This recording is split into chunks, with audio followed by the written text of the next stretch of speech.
wabarakatuh. Karena sekarang masih dalam pandemi COVID-19 dan Ibu akan mengajar lewat daring online. Ibu akan mengajar materi tentang Kerajaan Cirebon. Jadi kalian buka LKS halaman 36. Ibu mulai ya materinya. Kerajaan Cirebon. Letak Kerajaan Cirebon berada di pantai utara Jawa Barat dan berbatasan dengan Jawa Tengah. Kerajaan Cirebon didirikan oleh Syarif Hidayatullah pada abad ke-15. Syarif Hidayatullah atau lebih dikenal dengan nama Sunan Gunung Jati atau salah satu dari Wali Songo. Menurut berita Tamfir, Cirebon sekitar tahun 1513 diberitakan sudah termasuk ke daerah Jawa di bawah kekuasaan Kerajaan Demak. Menurut Tamfir juga, Islam sudah hadir 40 tahun sebelum kehadiran Tamfir.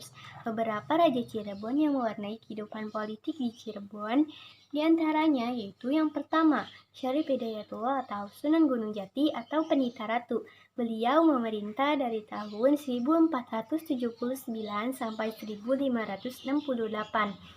Pada masa pemerintahan Syarif Hidayatullah, selain mendirikan kerajaan Cirebon, beliau juga telah berhasil menyebarkan Islam ke Kuningan, Tlaga, dan Galuh sekitar tahun 1518 sampai 1530.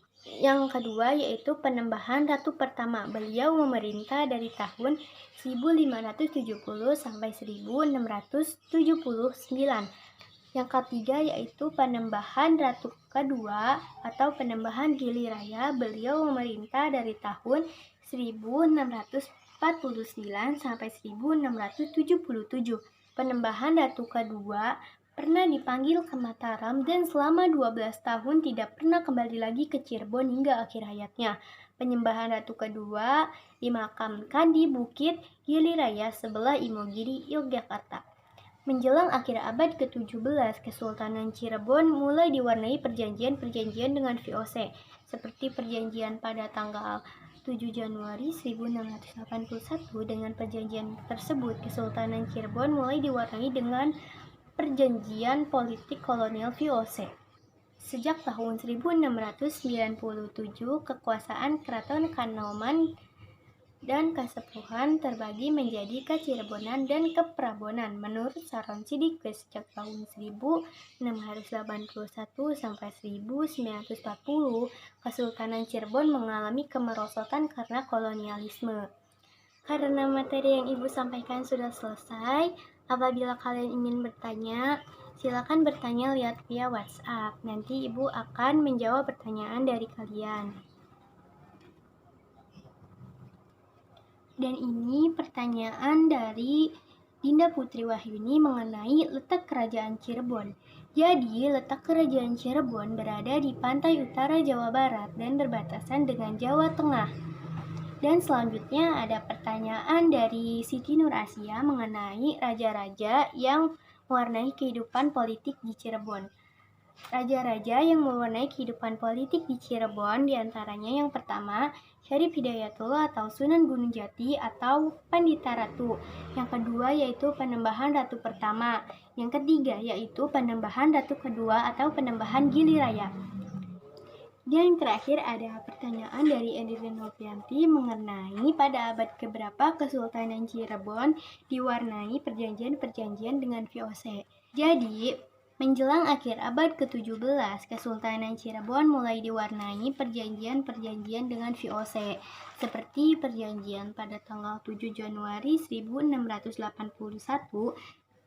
Dengan perjanjian tersebut, Kesultanan Cirebon diwarnai politik kolonial VOC. Dan selanjutnya yaitu sesi evaluasi. Untuk sesi evaluasi ini, Ibu sudah mengirimkan 3 pertanyaan di Classroom.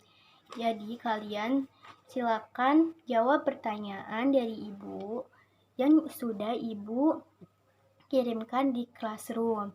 Jadi apabila kalian ingin bertanya mengenai materi yang tadi Ibu sampaikan atau mengenai soal yang Ibu beri, silakan bertanyakan lewat Classroom saja. Nanti Ibu jawab di sana.